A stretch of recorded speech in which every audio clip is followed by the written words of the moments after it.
they made some claims about what happened to Cassie, you know, with this escort that's now being reported in national Wait a headlines. minute. What the hell is this story? Can you do a recap of this?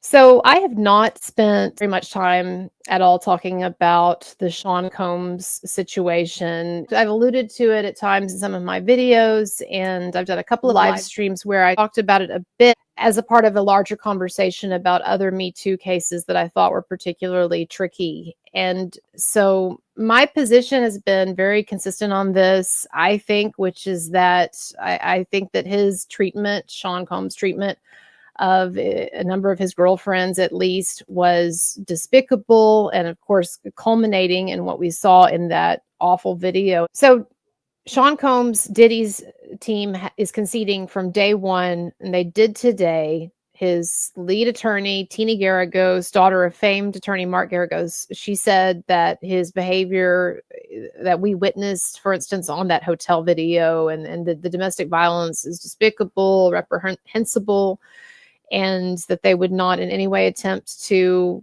explain it away or anything like that. But the question is, you know, the government is not charging him for domestic violence, and the government is charging him for racketeering and sex trafficking and things of that nature. And in my opinion, I think that their case is much more problematic than the mainstream narrative admits. And so, unfortunately, when I say things like that, and I've been consistently saying this for the last year or so, unfortunately, when I say this, I get branded with rape apologist, misogynist. Oh, you're defending Diddy, of course, and of course, you know, Kanye West did not help with his stunt, trying to sell merchandise based off of the hotel video. And I don't know what the hell, I never know what the hell Kanye is up to, honestly, but that didn't help the situation.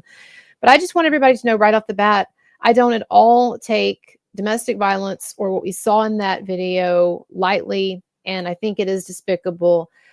Here's the thing. I am a strong libertarian at heart, and I am really concerned about these types of racketeering RICO cases.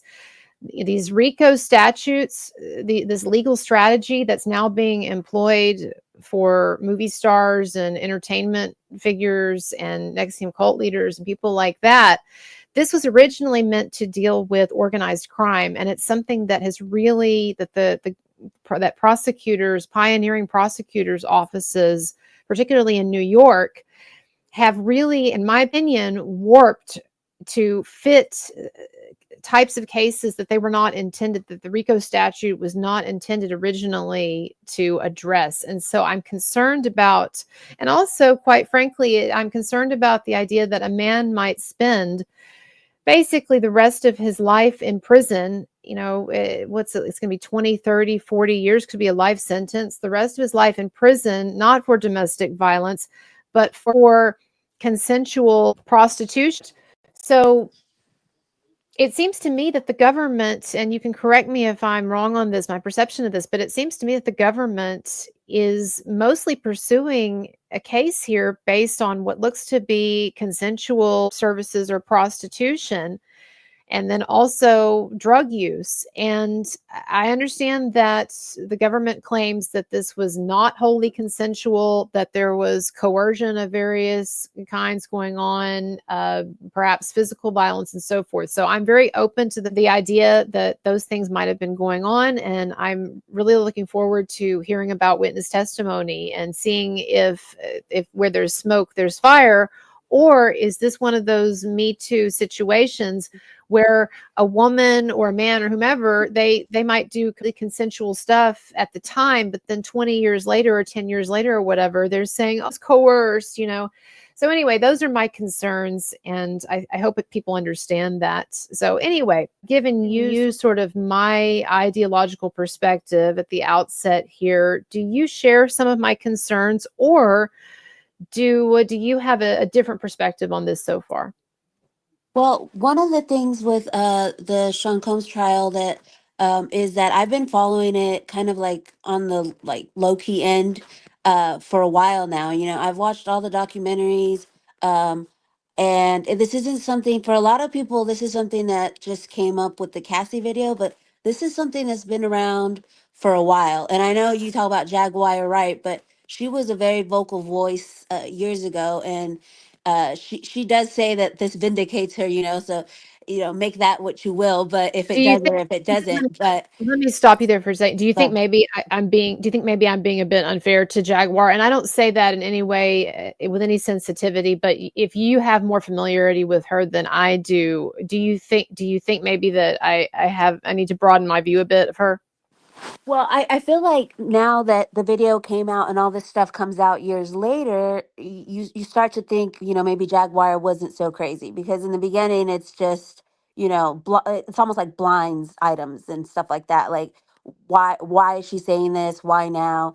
But once all this came out, I know she did feel a little vindicated, and that's when you start to look at the situation with more of a microscope, and that's when I started delving into, there's, I think, been like 5 or 6 documentaries now out about him.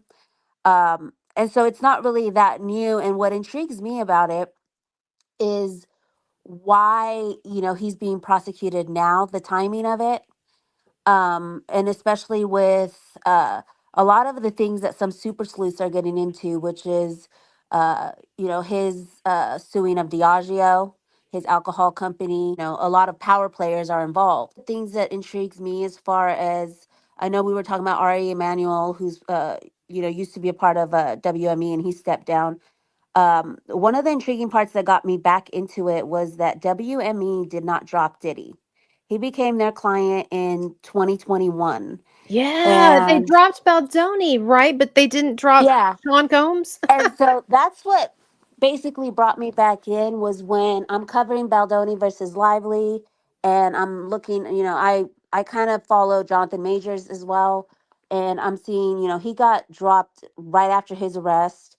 And one of the things that I recently was speaking to another friend about was that it's weird to me that Ari was talking about women's rights and Blake and this and that, but yet we see the Cassie video, we see what happened to her, and yet, he's not being That dropped. really is bizarre. That really is bizarre. I mean, it makes no sense at all rationally to drop Baldoni over those accusations and then but not to drop Sean Combs. It makes no sense.